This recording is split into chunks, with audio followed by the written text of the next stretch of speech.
우리 하나님 말씀 사무엘상 8장 1절에서 20절까지 보겠습니다. 사무엘상 8장 1절에서 20절까지입니다.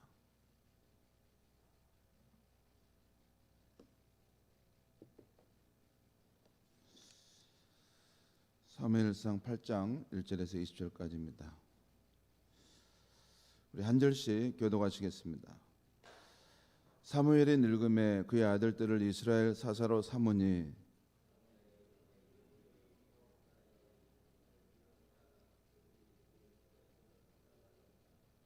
그의 아들들이 자기 아버지의 행위를 따르지 아니하고 이익을 따라 뇌물을 받고 판결을 굳게 하니라.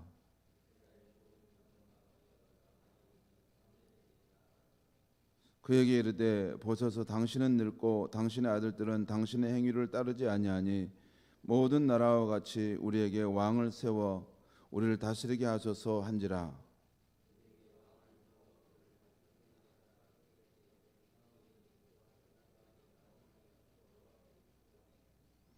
여호와께서 사무엘에게 이르시되 백성이 내게 한 말을 다 들으라. 이는 그들이 너를 버림이 아니요 나를 버려 자기들의 왕이 되지 못하게 함이니라.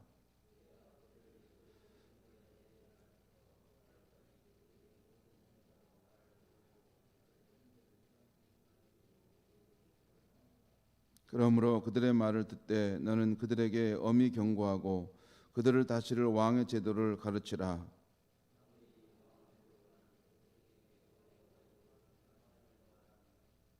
이르되 너희를 다스릴 왕의 제도는 이러하니라. 그가 너희 아들들을 데려다가 그의 병거와 말을 어거하게 하리니 그들이 그 병거 앞에서 달릴 것이며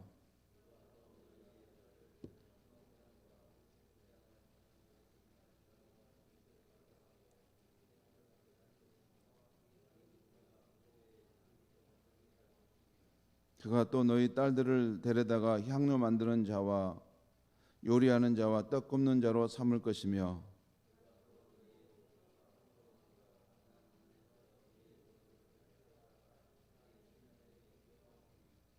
그가 또 너희 곡식과 포도원 소산의 11조를 거두어 자기의 관리와 신하에게 줄 것이며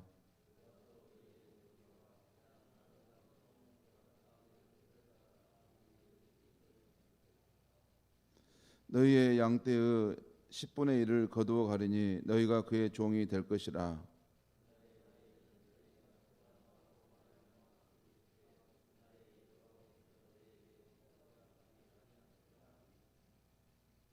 백성이 사무엘의 말 듣기를 거절하여 이르되 아니로소이다. 우리도 우리의 왕이 있어야 하리니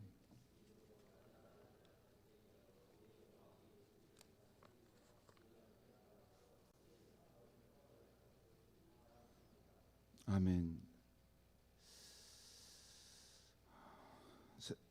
날씨가 많이 추워졌습니다.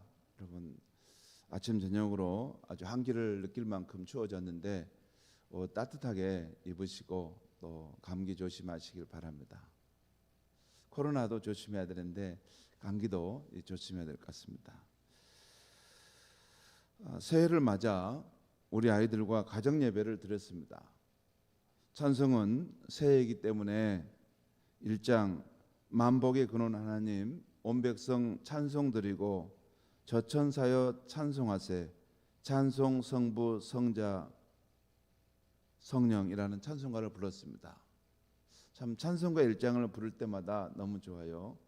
만복의 근원 하나님, 특별히 새해를 맞아 부르니까 더 좋았습니다.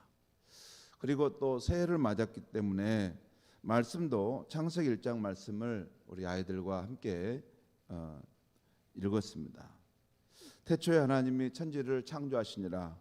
땅이 혼돈하고 공허하며 흑암의 깊음 위에 있는데 하나님께서 빛이 있으라 하시니 빛이 있었고 하나님이 보시기에 좋았더라. 창세기 1장을 읽어보면 읽을 때마다 늘 삶의 희망과 기쁨이 솟아남을 느낍니다.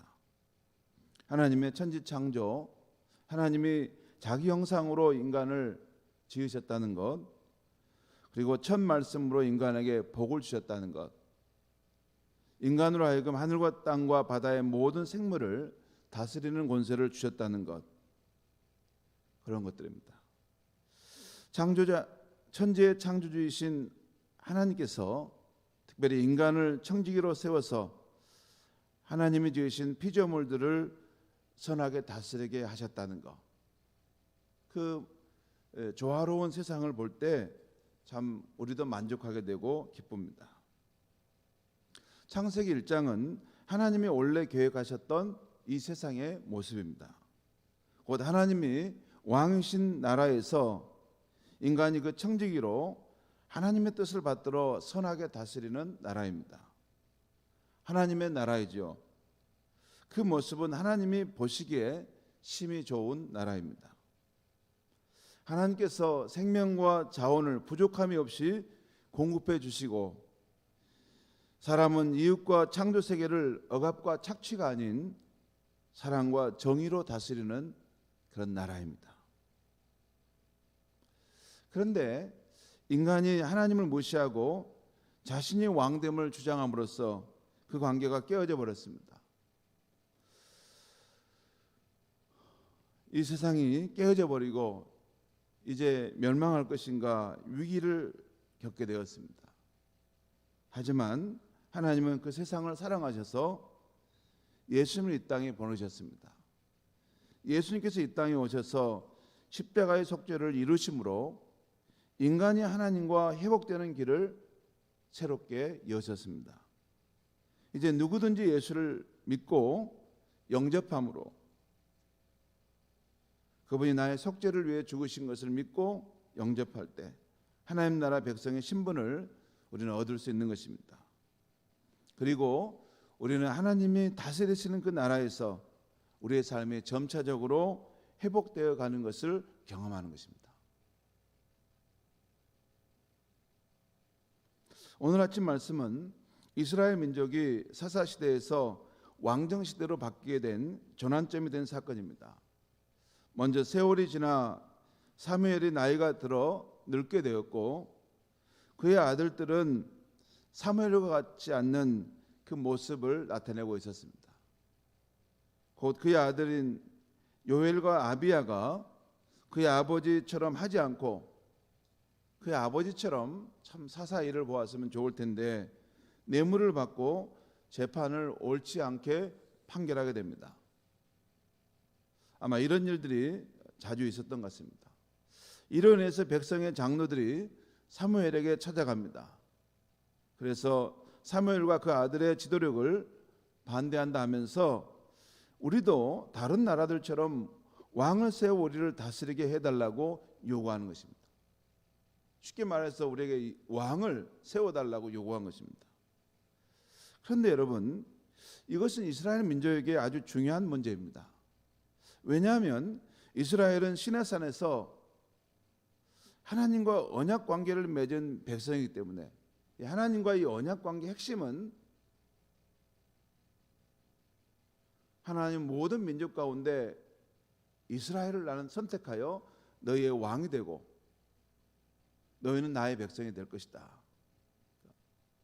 하나님과 함께 하나님 나라의 삶을 사는 것이 그들의 부름받은 목적이었습니다. 그들에게는 이미 왕이 있었습니다. 곧 하나님이 친히 그 백성을 다스리고 있었습니다.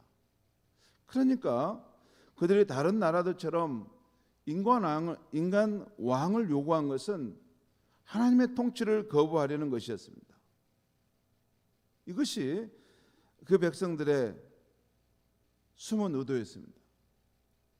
만약에 여러분, 사무엘의 아들들이 잘못해서 문제가 있다면 당신의 아들들은 사사가 될 자격이 없는 것 같아요.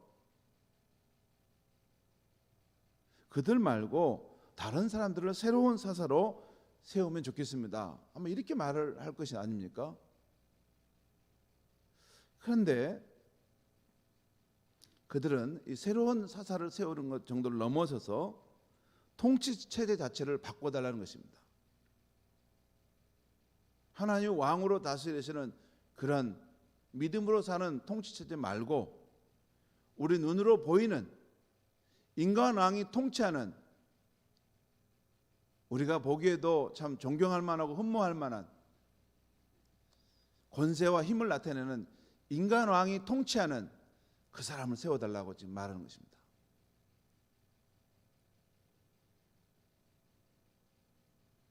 그것은 그 당시 하나님 안 믿는 세상 사람들도 취하는 그런 통치 방법이었습니다. 이스라엘 장로들이 현실적으로 사무엘이 노쇠하고 그의 아들들이 지도자가 되기에는 적합하지 않다는 이유를 들었지만 그들의 내면의 동기는 하나님이 왕으로 친히 다스리시는 믿음의 방식을 거부한 것입니다. 그래서 이방 나라들처럼 인간 왕을 요구했던 것입니다. 이것이 사무엘의 마음을 불편하게 했습니다. 그의 아들이 잘못한 것에 대해서 사무엘은 한마디도 변명하지 않습니다. 그 부분에 대해서는 말하지 않아요. 그런데 그 백성들의 숨은 내면의 그 동기에 대해서 사무엘은 불편함을 느꼈습니다. 그래서 이 문제를 가지고 여호와 하나님께 나아가 사무엘은 기도를 했습니다. 여호와 하나님께서 이 사무엘의 기도를 들으시고 이렇게 말씀하셨습니다. 그 내용이 오늘 본문 7절에서 9절까지 나와 있어요. 하나님께서 사무엘의 기도에 대해 직접 말씀하신 것입니다. 오늘 7절부터 9절 제가 읽겠습니다. 여호와께서 사무엘에게 이르시되 백성이 내게 한 말을 다 들으라. 이는 그들이 너를 버림이 아니요 나를 버려 자기들의 왕이 되지 못하게 함이니라. 내가 그들을 애굽에서 인도하여 낸 날부터 오늘까지 그들이 모든 행사로 나를 버리고 다른 신들을 섬김같이 내게도 그리하는도다. 그러므로 그들의 말을 듣되 너는 그들에게 엄히 경고하고 그들을 다스릴 왕의 제도를 가르치라. 하나님께서는 그 백성의 요구가 실상은 사무엘에 대한 것이 아니라 그들이 하나님을 버려서 하나님이 그들의 왕인 것을 거부하려고 한다는 것임을 일깨워 주셨습니다. 이 백성들은 내가 애굽에서 그들을 인도에 낸 그 날에도 그랬는데 오늘날까지도 그렇게 하고 있다고 말씀하는 것입니다. 여러분, 실제 이스라엘 백성들은 출애굽한 이후에도 모세가 잠깐 시내산에 떠나 있을 때 아론의 지도를 받아서 황소를 우상으로 만들어 가지고 이것이 우리를 인도하고 구원한 신이다라고 따르고 하나님을 인정하고 왕으로 인정하기를 원치 않았습니다. 그 이후에도 광야 생활도 그렇고 사사시대에도 하나님의 무늬만 왕이었을 뿐이지 실제 그들의 삶에 왕의 통치를 나타내도록 하는 걸 원치 않았습니다. 그래서 사사시대에 그 수없이 많은 그런 사회적인 그런 부정과 불경건한 삶이 나타나지 않았습니까? 근데 그 원인은 뭐냐면 그들에게 왕이 없으므로 자기 소견에 좋은 대로 행했다. 그 말씀 무슨 말입니까? 하나님은 친히 그 백성 가운데 왕으로 다스리고 있었습니다. 하지만 실상은 그들은 개인적으로 하나님은 자기가 왕됨을 원하지 않았던 것이에요.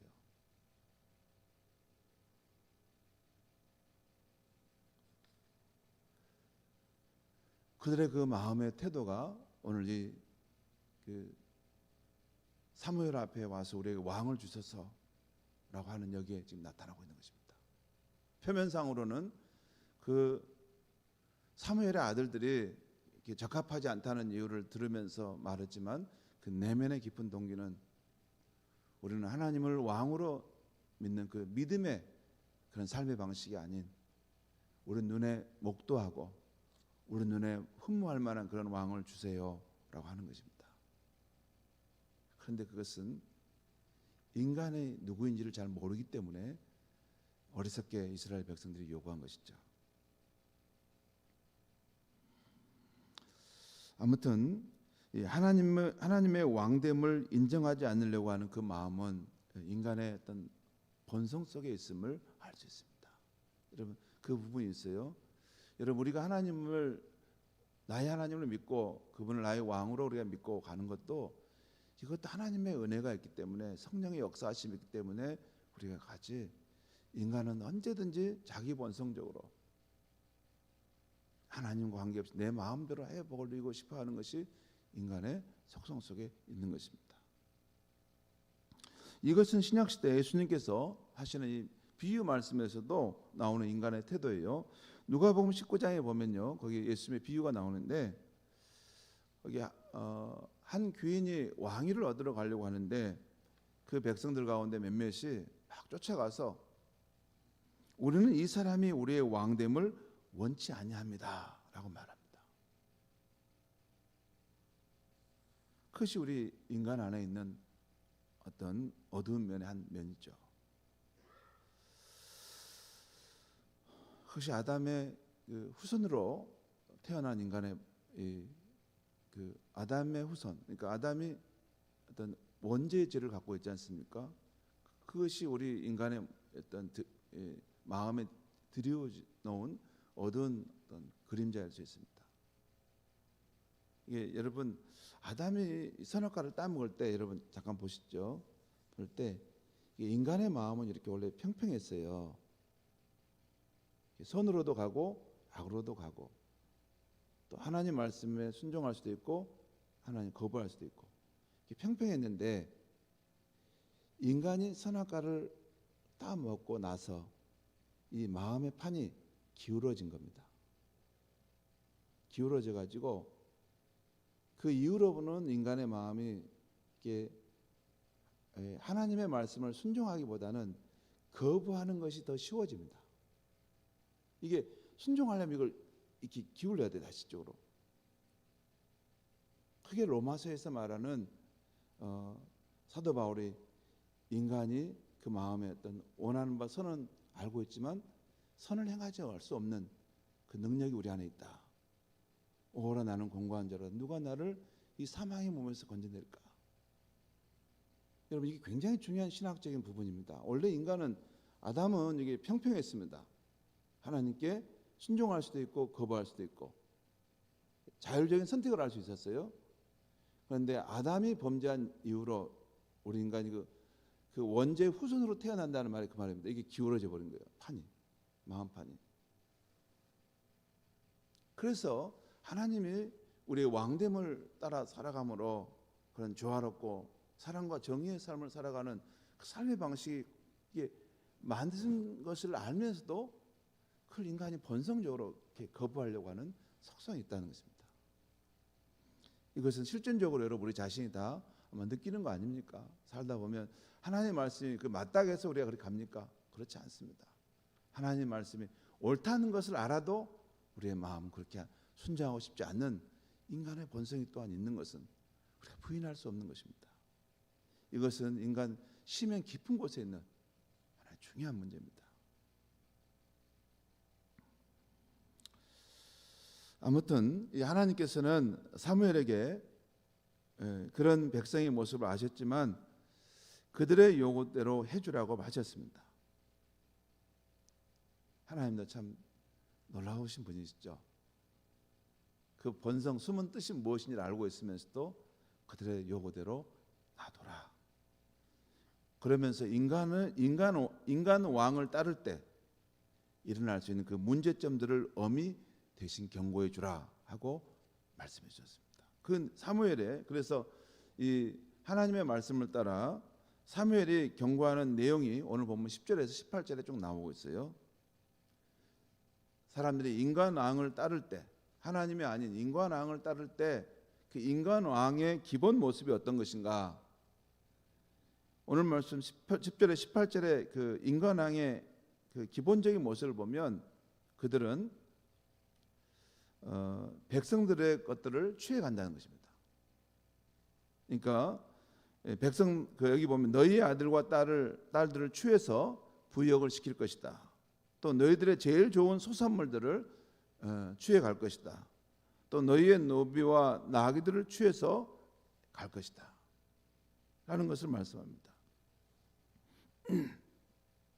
실제 이 사무엘의 경고는 나중에 솔로몬 왕 때 그 많은 공사를 하면서 그 백성들을 이렇게 불러서 고덕에 노역한 것에서 실현되는 것을 볼 수 있습니다. 그렇죠? 포악한 왕일수록 그 백성들을 이렇게 뭡니까? 노동력을 착취하면서 고된 일을 시키지 않습니까? 그 왕의 그 영광과 권세를 나타내기 위해서.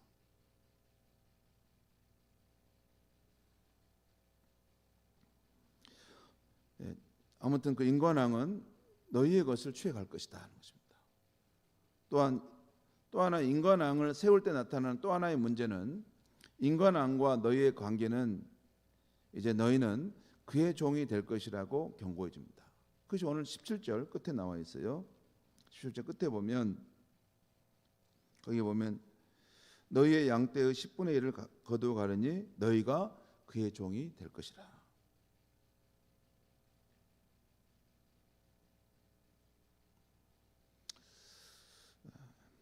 그럼에도 불구하고 오늘 결론을 보면 그 백성들은 사무엘에게 이렇게 주장합니다. 오늘 19절 20절 말씀을 제가 읽겠습니다. 백성이 사무엘의 말 듣기를 거절하여 이르되 아니로소이다.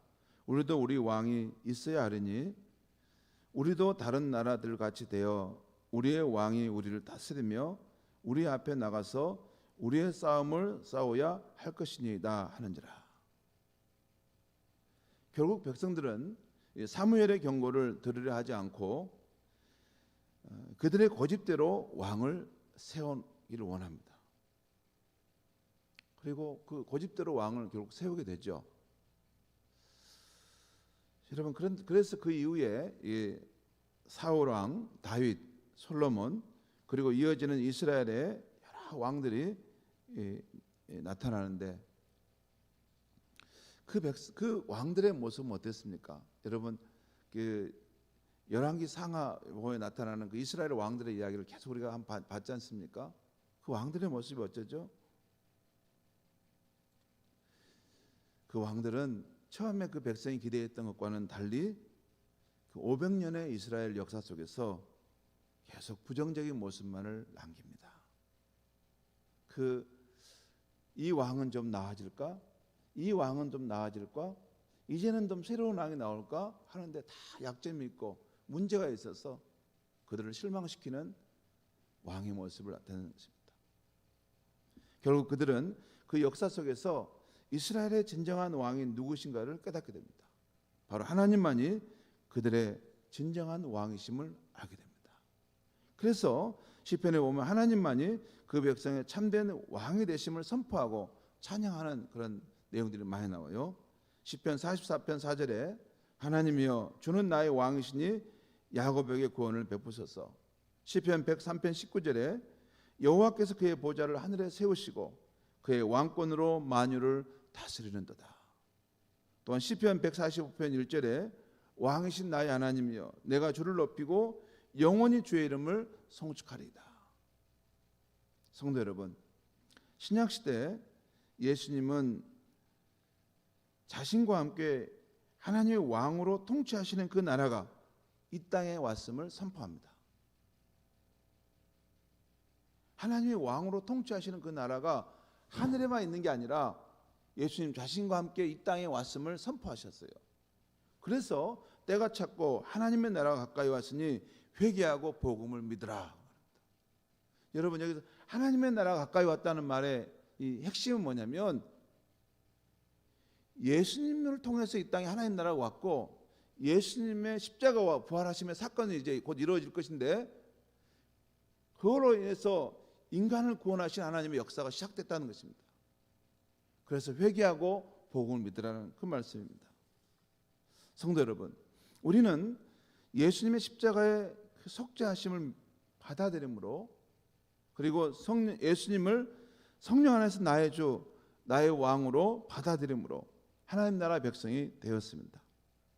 우리는 이 다음에 천국에 갈 것만이 아니라 이미 이 땅에서부터 하나님이 예수님이 왕이심을 인정하는 삶을 사는 하나님의 나라 백성입니다. 우리는 이 세상에 살지만 이 세상에 인간의 통치를 넘어서 더 중요한, 더 영원한 하나님의 왕 되심의 통치를 성령 안에서 날마다 받고 살아가는 사람들입니다. 로마서 14장 17절의 말씀대로 하나님의 나라는 그의 통치를 받는 사람들이 누리는 오직 성령 안에 있는 의와 평강과 희락의 나라는 것입니다. 그의 성령의 통치를 받은 사람들이 누리는 정의와 평화와 기쁨의 나라라는 것입니다. 성도 여러분, 우리는 예수님을 의지하여 이미 이 땅에서부터 하나님의 왕으로 다스리는 나라의 백성이 되었습니다. 또한 우리는 우리의 왕이신 예수님의 말씀대로 하나님의 나라가 이 땅에 임하기를 위해서 또 하나님의 뜻이 하늘에서와 같이 이 땅에서 이루어지기를 간절히 바라는 삶을 사는 사람들입니다. 여러분, 우리는 이 다음에 죽어서 천국에서만 그 하나님의 나라를 경험할 것이 아닙니다. 예수님은 그렇게 말씀하지 않으셨어요. 우리가 살아가는 이 고통스러운 세상 한복판에서 하나님 나라가 우리의 삶에, 우리의 마음에, 우리가 사는 공동체에 임함으로써 이 땅에서도 의와 평강과 기쁨이 일어나는 그 세상이 올 것이라는 것입니다. 실제 초대교회 성도님들은 그 하나님의 나라를 자신들의 삶 속에서 경험하고 누렸고 그 기쁨과 감격 속에서 하나님 나라 복음을 힘차게 전했던 것입니다. 우리가 꿈꾸는 그 하나님의 나라는 창세기 1장에 하나님이 처음에 만드셨던 그 세상처럼 인간이 하늘과 땅의 주인이신 하나님의 왕됨을 인정하면서 그분의 선한 청지기로서 이웃과 창조 세계를 자신의 욕심과 주장이 아닌 사랑과 자비, 정의와 공평으로 다스리는 나라입니다. 그 나라를 위해서 예수님이 우리 가운데 오셨고 그 나라를 위해서 우리를 십자가에서 구원해 주셨던 것입니다. 우리가 죽어서 저 천국에서 누리는 것만이 아니라 이 현 세상에서부터 부활하신 예수님을 성령 안에서 내 안에 모셔드리고 함께 살아감으로 이 슬픔 많은 세상에서도 하나님 나라의 기쁨과 사랑과 능력을 체험하면서 살도록 예수님은 우리를 십자가 죽으셨고 부활하신 것입니다. 여러분, 최근에 화이자와 모더나에서 이 제약회사에서 백신을 개발하게 되면서 우리는 이제 코로나 이후의 세상이 어떻게 될 것인가를 생각하게 되었습니다. 코로나 이후에 회복되는 세상을 생각하게 되었어요. 여러분, 코로나 이후에 이제 다시 우리는 원상으로 원래의 일상의 모습으로 돌아가야 할 텐데 그 모습은 어떤 모습일까요? 여러분, 학자들이 두 가지 이야기를 해요. 세계적인 학자들이 코로나 이후에 이제 인류가 갈 길은 두 가지 가능성이 있다는 거예요. 하나의 가능성은 우리가 이전에 살아왔던 것처럼 똑같이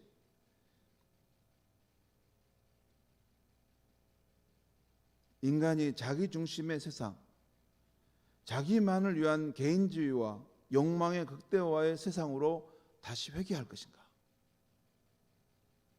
아니면 이제 인간이 자기중심적 삶, 탐욕적인 삶을 반성하고 사회적인 약자, 피조세계의 약자들과 함께 더불어가는 세상으로 나아갈 것인가? 이것을 우리가 이제 선택해야 된다는 것입니다. 왜냐하면 지금 세계적인 학자들이 계속 말하는 것은 이 코로나 바이러스로 인한 팬데믹이 여번으로 끝나지 않는다는 것입니다. 앞으로 이르는 계속해서 이제 이 그동안 이 자연을 우리가 파괴해 놓은 것이 있기 때문에 인간의 욕심과 탐욕으로 이 자연을 무분별하게 파괴한 것이 너무 크기 때문에 이 자연 속에 숨어있던 이 바이러스가 우리 인간의 삶을 공격하는 그런 상황으로 바뀌어버렸다는 것입니다. 전에 우리 뭡니까? 사스 다 그렇게 오지 않았습니까? 이번에 코로나가 왔지만 이후에도 또 그런 바이러스가 와서 우리의 생명을 위협할 수 있다는 것입니다. 그러면 우리가 어떤 길로 가야 될까? 다시 회귀해야 된다면 이전처럼 그대로 우리가 자기 욕망을 위해 살고 개인주의로 나 한 사람만 잘 되면 되고 그렇게만 가는 세상을 또 하나 구축해야 될까? 아니라는 것입니다. 그렇게 되는 것은 인간이 공멸하고 파멸로 가는 길이라는 것입니다. 오히려 더 연약한 사람들, 피조세계의 약자들까지 포함해서 우리가 함께 더불어가는 세상을 만들어가야 한다는 것입니다. 지금 여러분 사회적 거리두기를 하게 되면서요, 여러분 코로나 팬데믹 되면서부터 지금 전 세계적인 현상인데, 이것도 이 세상은 두 부류로 갈라집니다. 어떤 사람들은 더욱더 어려운 빈곤층으로 추락하는과 동시에 어떤 사람은 이런 코로나 상황에서 수많은 이득을 취득한다는 것입니다. 특별히 이 기존의 사회적인 부를 가졌던 부유층들은 이런 상황 속에서 더 그들의 자산을 굴려서 많은 부를 착취해 그 소득을 얻어가는 그 계기를 만들고 있다는 것입니다. 그런데 또 많은 사람들은 그것 때문에 빈곤층으로 전락하고 먹을 것이 없어서 어렵게 살아가는 상황이죠. 그래서 보니까 미국의 아마존 회사가 그 부분을 그 회장은 굉장히 많은 돈을 이번에 얻게 됐는데, 그 아마존 회사의 그 택배 직원들은 굉장히 힘들고 어렵다고 해서 그 데모하는 모습을 제가 본 걸 봤습니다. 부가 한쪽으로 쏠리지 않고 공평하게 분배되도록 해달라. 성도 여러분, 이러한 새로운 변화의 시대에 저 또한 우리 교회 우리 크리스찬의 삶이 어떻게 되어야 할까 하는 고민들을 많이 하게 됩니다. 여러분, 우리 교회와 우리 크리스찬의 삶은 어떻게 변해야 할까요? 팬데믹 이후에 여러분 사도행전 2장에 보면 사람들이 하나님 나라가 자진 가운데 임했을 때 자신의 죄악을 보고 회개하고 하나님께 돌아왔을 때 그 변화된 아름다운 삶의 모습이 사도행전 2장에 보면 나와요. 거기 보면 믿는 사람이 다 함께 있어 서로 모든 물건을 통용하고 또 재산과 소유를 팔아 각 사람의 필요를 따라 나눠지며 날마다 마음을 같이하여 성전에 모이기를 힘쓰고 집에서 떡을 떼며 기쁨과 순전한 마음으로 음식을 먹고 하나님을 찬미하며 또 온 백성에게 칭송을 받으니 주께서 구원받는 사람을 날마다 더하게 하시니라. 하나님의 다스리심, 하나님의 왕됨을 인정하는 사람들이 생기게 되면서 정말 그들이 서로가 서로를 돕고 서로를 사랑하고 특별히 연약한 사람들, 그런 사람들을 그 생활의 필요까지도 도와주면서 함께 더불어 살아가는 하나님의 사랑과 정의가 있는 세상을 만들어 갔다는 것입니다. 그리고 그들의 기쁨이 있었다는 것입니다. 그리고 그 나라, 그런 그들의 그 가운데 하나님으로 인한 찬미와 또 온 백성으로 인한 칭송이 있었다는 것입니다. 사랑하는 성도 여러분, 인간이 왕이 되는 그 세상은 이 세상의 왕만을 말하는 것이 아닙니다. 그것은 우리 자신을 말하기도 하는 것입니다. 내가 왕이 되었을 때, 하나님이 내 삶의 왕이 되어야 되는데 내가 왕이 되었을 때 그 삶의 결과는 결코 행복한 것일 수 없습니다.